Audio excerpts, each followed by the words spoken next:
Normally in this tournament, two teams come to play against each other. Today, only one showed up, and that was the team with all the COVID positive cases. So there you go. Sometimes COVID positive means attitude positive, gameplay positive, net run rate positive, positive. That's what has happened today for Delhi. Punjab, well, they never checked in, so I don't think you can say they looked like they had checked out. Delhi getting it done in the 11th over, getting 119. David Warner getting yet another half century. Shaw blistering. That power play was insanity. It was unfair. It was an 81-run power play. The reason I'm saying it's unfair because all our predictions went wrong. We were up till 60, but an 80-run power play is just absolute insanity. This is Cricbuzz Live. I'm Gaurav Kapur talking about insanity. Well, that's ironic. I also have Pommie Mbangwa and Joy Bhattacharjya here with me. I just want to tell the two of you that before this Delhi chase began, if you can even call it a chase, before this Delhi chase began, I said that instead of Cricbuzz Combox, we'll have Cricbuzz Live. Could a brother's prediction be more on point? Hold on a second. You're not trying to win the prediction game by kind of claiming there, are you? Yeah. Don't do that. No, we're not giving you that one. We'll give you that you said it, but doesn't mean you win the prediction game. Okay, well, it's only fair because the only one who's done any winning today has been Delhi. All of us have been made to look foolish with our predictions because Delhi has just played so well. And Punjab just was never in the game. I think, from the time of the toss, nothing went their way. No, absolutely. And I wish this today. I was hoping this innings, this Delhi batting innings, should have been after 11 o'clock because it's adult. It's adult. The kind of violence that the two batsmen showed was adult. You cannot show this to children. You know, the mayhem that Prithvi Shaw and David Warner did to the bowlers, it should not be shown to children. I mean, it really shouldn't be shown. 81 in 6, the way they went about it. It was, pinnacle is not the word. This is butchery. This is absolute butchery. That's right. Actually, that's a good word, isn't it, Pommie? That was butchery. Well, look, we said you need to take advantage of, net run rate or the opportunity to kind of go at it. Because of that, in our minds, we're probably thinking, hey, look, you want to put yourself in the position where you can take advantage of that by batting decently in the power play, attacking sufficiently. Well, they took it to another level. Can I tell you the impact? Can I tell you the impact? I've done the calculation because I can't help it. It's just the wires in my brain. In your head, you're like this professor. This is 647 into 828. I can tell you in 1 second. Tell me quickly. But their net run rate, which was around 0.2, has gone up to 0.9. It's almost to 1. That's the jump they've had. It has what? Yes, it's gone up to almost 1. It's 0.942. That's how far it's gone up. Look at that. And they are way clear of anybody else. The closest to them is almost 0.4 for Gujarat. I hope that there's a genuine understanding from our folks who are watching us here, because you look at those, nothing there is like the needle doesn't move that far. Do you know what I mean? Like over the course of a season, it doesn't move that far. So from 0.2 to 0.94, it's ridiculous. But look how they've done it for me to explain it. Sorry. Yeah, go on, explain it. It's like if they get it in 10 overs, it's like you score 200 and then you get the chasing team out for 100. That's the margin, isn't it? Yeah. And the other part about it is this run rate differential you can do when you've played 3 matches, maybe, or 2 matches, because after playing, this is their 6th or 7th match. For them to have a difference here of about 0.7 is like phenomenal. And look, this is really important because see, Sunrisers had a terrible defeat, but it was the first day of the first match that they played, so they had time to make up. This is mid-season, so look how much it's hurt Punjab as well. Look where Punjab has gone, minus 0.562. They've really been struck hard. For me, it was really funny because it was the two of us talking about math, and then suddenly the professor sitting there going, "All right, kids, Yeah. Hold my drink. Yeah. Well, let's talk a second, or perhaps 200 seconds, about the partnership with David Warner and Prithvi Shaw.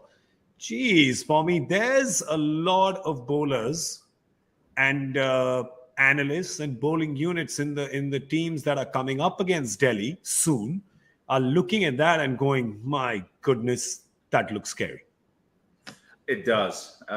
You can understand why you want to keep Prithvi Shaw, because he's been a talent right from the beginning, and in terms of how he does his work in attacking fashion, the good thing in having Ricky Ponting in his camp is that Ricky Ponting is not going to stop him from being attacking. He's going to make him continue that way and going to try and kind of hone the skill. Say, look, keep going at it, but let's try and choose that bit better. We don't want you to be any less effective. We want you to still be effective in this way, but be better at choosing which balls you can whack and putting us in better sort of positions or in good positions more often than you do. It shouldn't be hit or miss. It should be consistent.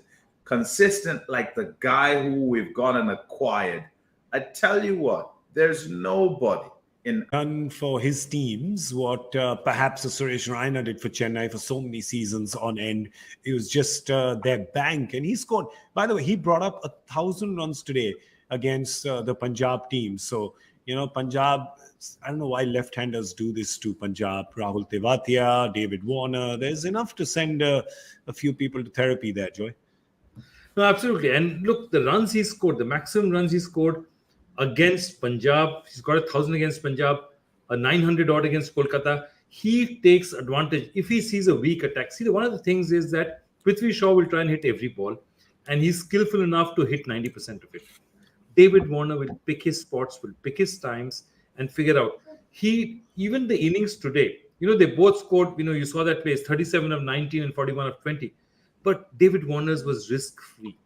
He hit the bad balls. He didn't take the chances. Prithvi Shaw, he can get out as well. He gives the other team chances. But David Warner, in a situation like this, clamps down and says, easy target. This bowling is not great. I've got Rabade to worry about. I've got a certain amount of overs from Rahul Chahar to worry about. Nobody else is really going to worry me if I play them properly.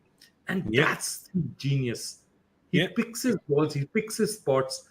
Shikhar Dhawan used to do this well, but perhaps not at the rate that David Warner does it. But that's why those two are among the most consistent batsmen you'll see in this tournament.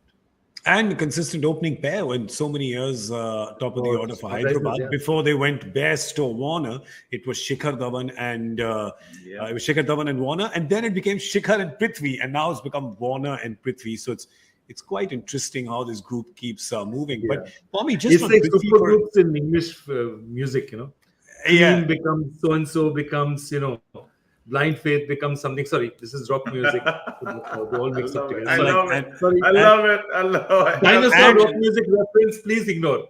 And rock music from the 70s. From the 70s. Brilliant. Like, I thought you'd throw in a traveling Wilburys in there or something. Yeah. It's like, let's just go retro. Let's talk about Prithvi for a second, Pommie. Is there, purely in terms of exploiting power play, is there a better juicer, mixer, grinder than Prithvi out of all the 10 teams on display? Juicing the power play.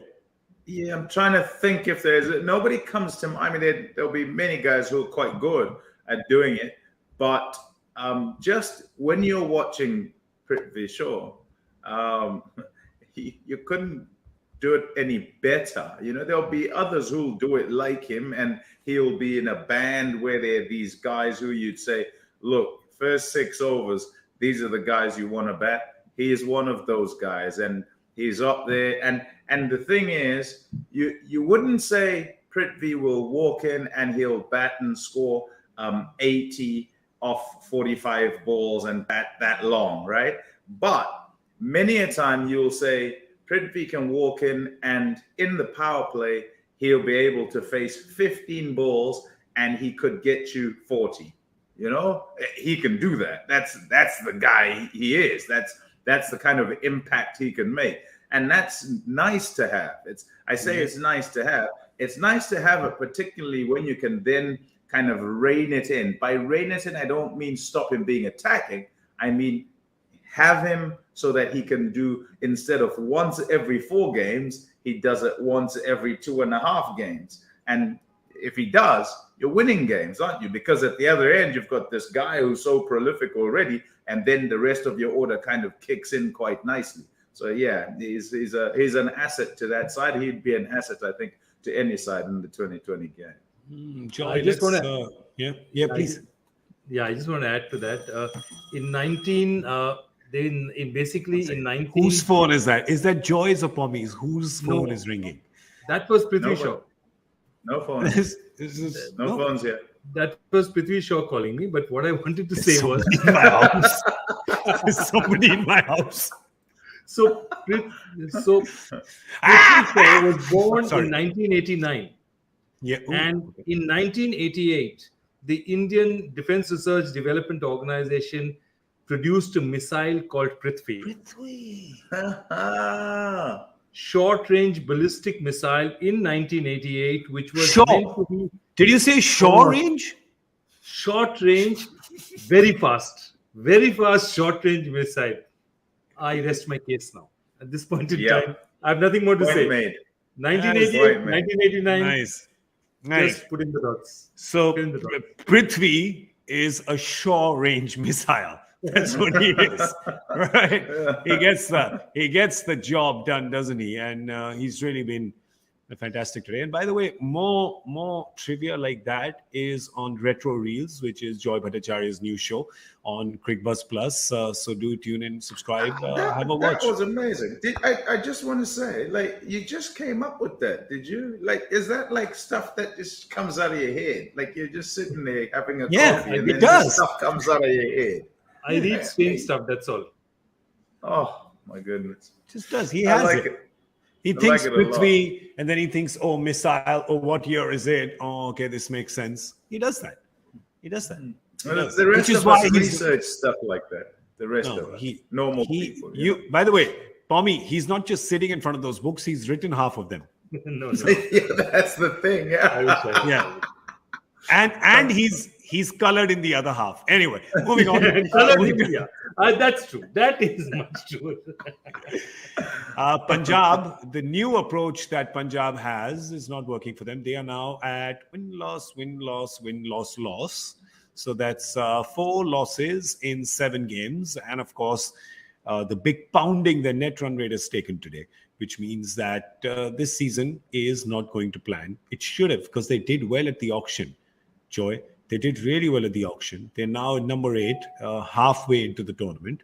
And, the teams below can't overtake them. But even the teams at 6 now, they've got a distinct disadvantage tying with anybody because, that net run rate has taken a pounding. Will we see the Punjab of old, which is lots of chops and changes for the next game? The truth is, actually, if you look, that cupboard is not as full as you normally have. I mean, they used to have other players, but they aren't that many players. Let's get the squad up. Yeah. If you look at the squad, who are they going to bring in? At this point, look, Jitesh Sharma has actually done something. So you can't really sit out Jitesh Sharma. I mean, the guy who's done nothing for them to the price, and I don't know if they can drop him, is Shah Rukh Khan. Shah Rukh Khan hasn't had the hit since, God knows when. And that's the problem with them, that with Shah Rukh Khan not performing at 6, because they bought Shah Rukh Khan for that late order batting. If he doesn't perform and Odean Smith is so inconsistent that he plays one match and doesn't do anything for them, then suddenly Punjab is looking like a very, very short batting order. And then there's a lot of pressure. In fact, I'm looking at this and saying, I drop Nathan Ellis, I'd put in, for all the difference it makes, get in Rajapaksa also in the middle order, and say, let me get in an Indian bowler, let me get another bowler to replace Nathan Ellis. Ishan Porel, perhaps. Raj Baba, absolutely. Ishan Porel. Got some youngsters in there. Absolutely. And it doesn't make sense. It's not as if Nathan Ellis is giving me so much or making so much of a difference to me. But that batting order at 6 looks really, really short. I don't think they can afford to play with that. You can't do it, Pommie. I mean, with no disrespect to Rabada, he's one of the best in the world, but not in that trade, not in batting, right? And similarly, Jaydev Unadkat for Mumbai the other day when he walked out at 7. Yes, he's got some domestic runs, but we're talking about the foremost T20 tournament in the world. 7 for both these people is perhaps 1 or 2 spots too high. Correct. 1 too high. I think it is 1 too high. And I think when you combine it and you sort of have a 7 and 8 who are bowling all-rounders who can whack it a little bit, I think you can then sort of feel like you're covering a position. So many teams will say you pick your 6 batters, but with your 6 batters, whoever's coming in at 7's got to be decent in terms of batting. Like Akshar and Shardul for Delhi. Correct. If they can then provide you, they come into your team as bowlers and can provide you with batting, that's good. That's the makeup of a side you want. It's not many teams that have out and out all-rounders that you feel you can bat at number 6 and they're all-rounders, right? And then you have the luxury of picking an extra batter, say, who can come in at number 7 or whatever. So someone like Jadeja, right? So if you have a Jadeja, you can bat him at number 6 because he can play there and he can actually bat. He's a batter. But you can then have an extra batter come in after him because your bowling lineup's going to be complete with 4 guys coming after that number 7. So in Odean Smith and Rabada together, I think essentially they were hoping they were doing exactly that we're saying. Now, Odean Smith new to the tournament, and so as I said at the start of the show, there's this whole sort of I need to try and figure out how all this works thing that happens for many of the players that turn up. And it's important to get a good start. If you get a good start, then you kind of buy yourself some time to learn on the job as you go. And what guys need is for their team to be winning in order that they don't get shuffled in and out of a side. And each time you're being shuffled out of a side and coming back again, you're starting over. And that's difficult to do. So what you get is you'll have guys who make 3 or 4 starts over the course of the season.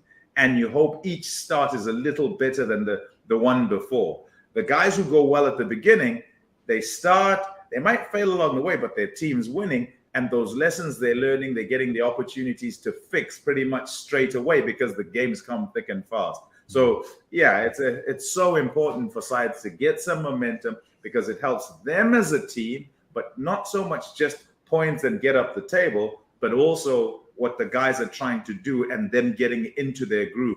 An example, first game for Obed McCoy, it goes okay through the game, but right at the end, he gets an opportunity. Some will say, thrown to the wolves, but it is his job. Bowl the final one. Let's see how you go. Brings it home. It's his first game. Guess what? Flying. That's what he's doing. He's flying. Comes back again. He's playing the next game. You can be sure he is, if he's fit, by the way. And so whatever happens there, he throws into the bank as well as, I'm learning. This is what I do when this happens. This is what I do when that happens. And I have the chance to do it again tomorrow and 2 days after that and so forth. So I think it's so important for teams to have it clear in their minds, in their think tanks, with all the guys who sit and sort of decide who plays, how much chance they're giving to whoever is in their squad. They have Joy Harpreet, but, who's kind of an all-rounder, but they can't bowl him because they've already got Rahul Chahar as their first spinner. Then they've got Liam Livingston, who gives them some bowling, and the pitches are just not slow enough right now to play 3 spinners. So I think they're a little stuck right now, Punjab. But let's see what they end up doing. The first thing they need to do is get more runs from their top 3, because between Shikhar, Bairstow, and Mayank, they're really not getting the runs that pedigree should be giving them. Absolutely. They're not getting runs from Shikhar, Bairstow, Mayank, because Liam Livingston, it's a failure, but this is one of his first failures. He's got 200 runs already in the tournament. Shah Rukh Khan is really costing them at this point in time. Somebody needs to sit and have a chat. That 9 crores is sitting very heavy on his head, and somebody needs to just relax it. Look, this is still not the end of the tournament. They're just 1 game away from 50%. They came to this match 3-3. So they're not that far away. They could string 3-4 matches together. But history tells you this is around the time in the tournament that Punjab normally starts to unravel. I love this Punjab team. I love the way they've constructed it. For their sakes and for just neutral spectators' sake, I hope that doesn't happen. Okay, one more clarification. Sorry, Prithvi was born in 99. I don't know how I got my dates mixed up, but that was about a year after Prithvi 3, which was the latest version of Prithvi was launched. So he's a more modern version of Prithvi. My apologies. It was not 89, it was 99. It's all right. The fact is that the Prithvi missile came before this little Prithvi pocket rocket came, so that's fine. We got it. We got it. The point still stands. But the points stand for Delhi. It's brilliant for them. Before the game, we spoke about how there was a little confusion about their number 3. I'll tell you the best way to tackle that confusion is get your openers to finish the game. That's exactly what we did today. 100%. And hey, talk about a side, turmoil. You're supposed to be going to Pune. You're not sure if you're going to play. There's COVID cases in your setup. You're not sure what's going on. Is everyone okay? Am I healthy? Is my test going to come back positive or negative? And despite all of that, and we know, all of us, and even our viewers who are watching here will know the impact of COVID, not just in terms of, you can't go to the ground, but those who are kind of sitting and waiting and thinking, well, am I not? How are you going to focus then from there on a game of cricket, right? It's not so simple. So for them to have managed to do this, turn up and play this well, is something that's going to just bring them closer together, and perhaps it just kicks them off properly. And as far as this season is concerned, Rishabh Pant after the game has said, and I'm reading it on the Cricbuzz app, he says there was some confusion in our camp in the morning. We got to know that Tim Seifert is also positive. We were confused, we were a little nervous, and we spoke in the team meeting and said that we need to focus. There's so much noise from outside. Let's just think about the game. He says mostly I leave all the players alone because they all know their roles. And on a wicket like this, I thought the ball was stopping a bit, and that's why I used more of the spinners. And also, results are not in our control, but we can learn from our mistakes. Well, no mistakes today for this team. They're really solid. But Joy, to that point, sometimes when crazy things like this happen, which are not in your control, they can do two things. They can either completely sort of dismantle you and make you crumble, or they just bring you together and really forge you stronger. Absolutely. And I was just, it's such a great point you've made. They either make you or they break you. And in this case, I think Delhi has just got together and said, we're going to put this behind us. We're going to get together. We're going to focus on what's really important to us. And, somewhere I think they would have said, we're going to be grateful that we can go in these times and still play a game of cricket and enjoy ourselves in the middle, doing something that we love for all our lives. And they did it so well. They did so absolutely wonderfully well. And I think their win today, and not just the fact that they won, the way they won today, is something that could be a tournament changer for them. I've said up front, I think Lucknow and Rajasthan are, at this point, not Rajasthan, Lucknow and Bangalore are title contenders. Delhi might just turn on the heat in the second part of the season. Because look, they've managed to get their bowling going without Nokia. They've managed to get their batting going. If that happens... I love what Rishabh has said. Sorry, just want to add. I'm reading that now. What Kuldeep has said, the player of the match, and you both will really like this. The first thing he says that I'd like to share this award with Akshar. He bowled well and took important wickets in the middle. That partnership is so important because Kuldeep and Akshar are opposite. One is left arm finger, one is left arm wrist. So they complement each other really well. And the other really cool thing he said is that the second wicket was due to Rishabh telling me to bowl from round the wicket. Reminds you of another senior wicket keeper who used to do that for Kuldeep and Chahal for India. Yep. Yeah, Pommie?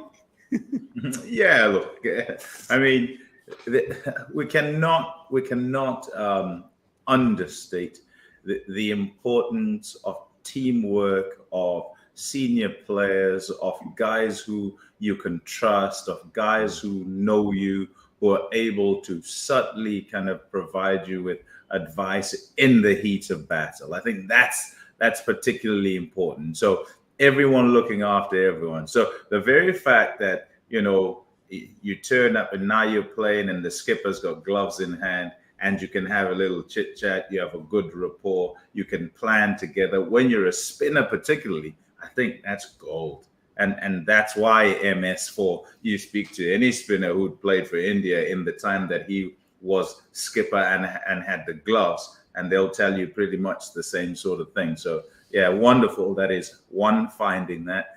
Two, that there's such clarity in terms of his expressing, what's gone on in the game and appreciating the fact that it's not just him, but it's a whole collective effort that allows him to then be good, but be good for the group, It's there must be people thinking, how is Rishabh Pant a senior? He's 24. He's played almost 100 IPL games now. So yeah, he's been around for a while. He's really smart. 30 test matches, 90. I'm telling you, Joy, he's 24, right? Born 97, not 87. Born 97. This guy could end up, the way he's going, this guy could end up definitely playing over 100 test matches and, like 400 IPL games. The way he's going. He's played his first, I think at this stage, Dhoni had yet to make his test debut. Yeah, wow. He's played 30 already. Wow, that's very interesting. Okay, listen, that's today's game. Delhi definitely has a lot to take home today. And they have to keep it at home because I think they'll need to be isolated for the next few days. They also have a game in a couple of days, which has got moved from Pune again to the Wankhede Stadium. They'll be happy because they are in the hotel pretty much down the road from there. So, 10-minute drive is definitely better than a 3-hour drive. You can be living anywhere in the world and that will resonate with you. Well, two teams playing tomorrow. This used to be called the Classico. Used to. Not this season. Yeah. It's Mumbai playing Chennai because these two big teams, 9 trophies between them, 9 trophies in 14 seasons. And between them, they're finding it difficult to scrape a point together. You look at the points table and Chennai and Mumbai right there in the end. Mumbai, in fact, hasn't even opened their account yet. Chennai's just got the 1 win in 6 games. Who would have ever thunk it, Joy? Chennai and Mumbai, 12 games in, 2 points total. It's unbelievable. It's absolutely unbelievable. And look, to happen to one team is sometimes it happens. To happen to 2 of the biggest teams is something which is like absolutely stunning. But look, the one thing that's common to both of them is none of them are scaring anybody with their bowling attacks. It's their batting is not looking all that bad. You think about it. Even now, the Chennai batting is not looking that bad. They've scored 200 odd runs and lost matches. That's the problem. Mumbai's batting is still okay.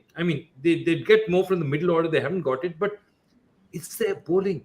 They're just not scaring anyone. Everyone's looking at it and say, wait, let me just give me a bat. Give me a bat. I'm going to go in right now. That's a juicy fruit. Yeah. It's the bowling attacks which have been absolutely total letdowns, other than Bumrah at one end, and there's been nobody else who stood up to be counted.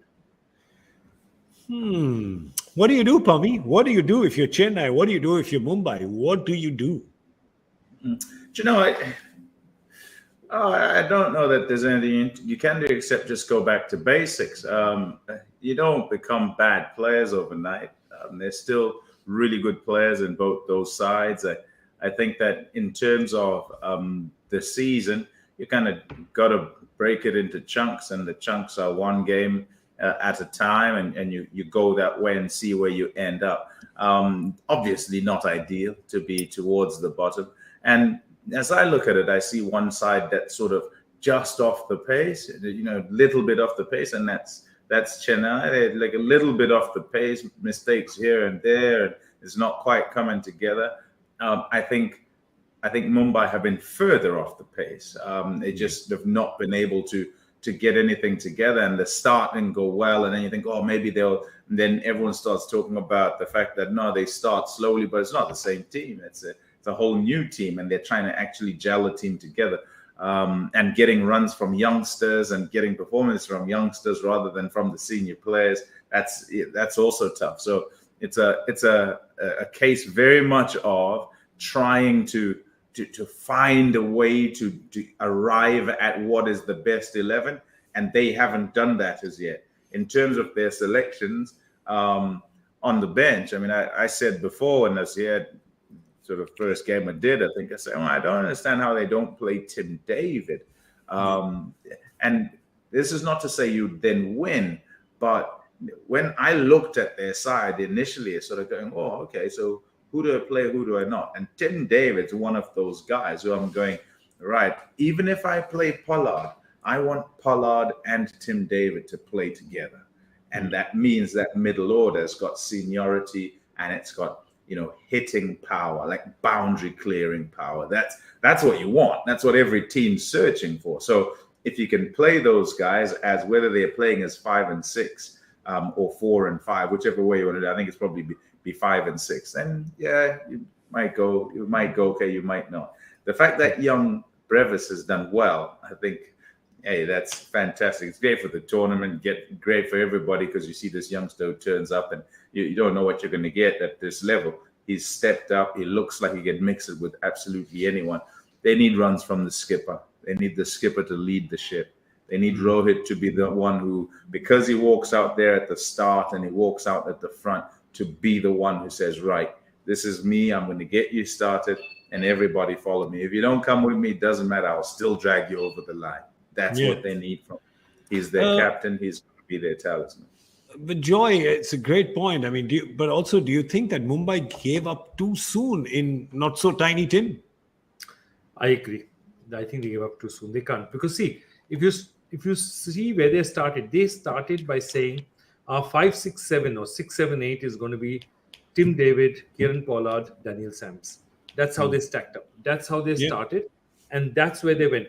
And I'm okay. I'm okay with Brevis scoring runs and saying, okay, you're not going to stay with Daniel Sams too much longer. But you still had enough options. You still can put in Tim David out there. And I think they gave up far too early with him. And that whole engine of that middle order, you paid big money for Tim David. And lots of teams are chasing him. You don't drop him after 2 matches. Brevis does well. Okay, you drop off Daniel Sams, but you still keep Tim David out there, because it changes by not having that all-rounder there, that gun all-rounder there. You're changing the way your side stacks up, because Mumbai sits with 3 all-rounders in that middle 6-7-8. That's their formula. Kunal, Hardik, Kieran Pollard. Correct. So it was Kieran Pollard, Daniel Sams, Tim David, or rather in the other order, Tim David, Kieran Pollard, Daniel Sams. But that's what they're missing. The engine in that middle is missing. Yes, Bumrah needs a little more support, and he doesn't have another spinner. And that's another problem. Maybe they'll try Mayank Markande, because they need somebody to give them something with the spin. And that's not happening. You don't have any other option. You have only Mayank Markande out there who can give you something. They've gone with Murugan Ashwin. Perhaps they try him. There's not much else they can try. There aren't that many players. And, true. Let's now have a look at the Chennai team. And the Chennai batting, of course, has been doing decently.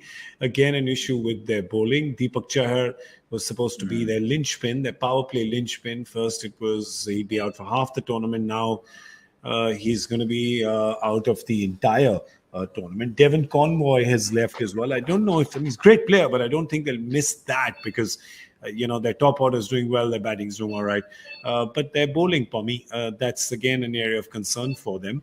They have one player, Dwayne Pretorius. Would you bring Dwayne Pretorius in for Chris Jordan, perhaps? I'd make the swap a simpler swap. I'd go with Adam Milne. Okay.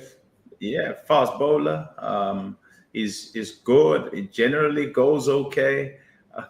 New Zealand have these guys who can't quite make it. And if you think about New Zealand, you think about those fast bowlers. You have Southey, you have Bolt, you have Ferguson, Lockie Ferguson, who sometimes might not get in, and you have Adam Milne.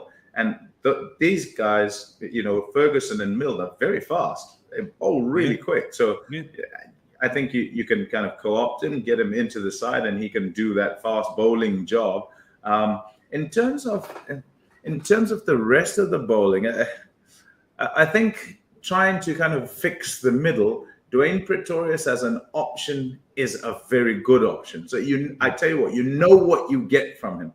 The question I'd have is whether his hitting, he's a good hitter, would be as effective here in India against the spin in those middle overs. If it's seamers that he's having to go at, no problem.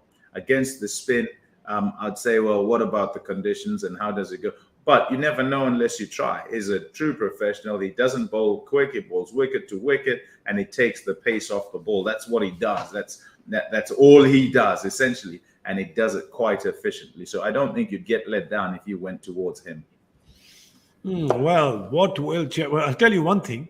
The good news amongst all this bad news for these two teams is, the good news is that one of them will get 2 points tomorrow. Exactly. From 2 points, it'll go to 4 tomorrow between the two of them, no matter what. One of them will get 2 more points. The other one will get 2 points. 2 points. That's right. Fair enough. One of them will open their account. The other will double their tally. That's what will happen tomorrow. And for both of them, it's their 7th game. Jeez, the world is upside down, isn't it? But, it happens. What goes up comes down. What is down comes up. Night is day. Day is night. Things like this happen. I guess after winning 9 trophies amongst them, there was bound to be... There's only one way to go, right? When you've been at the pinnacle for so long.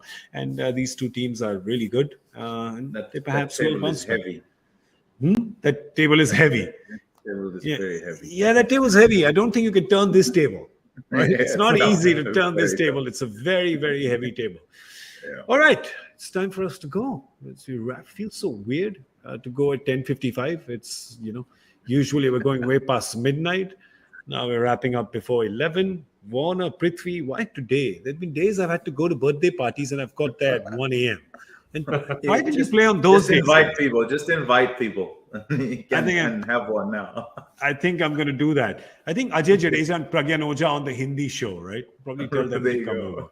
Yeah, this is down the road. I think I'll tell them to come over. Meanwhile, we have the Joy Factor question and answer. It was amongst your tough ones, this was mildly easier, wasn't it, Joy? Yep.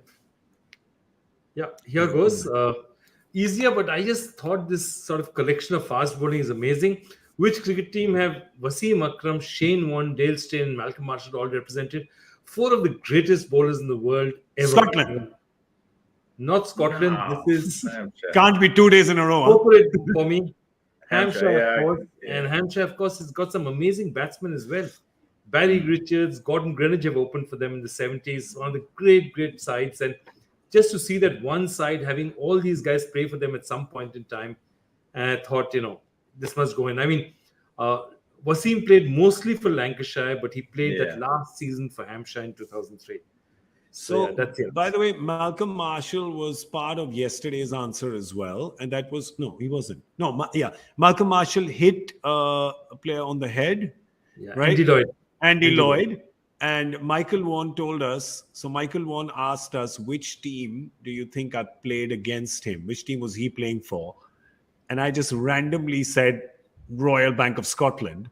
And it turned out to be Scotland. That was amazing.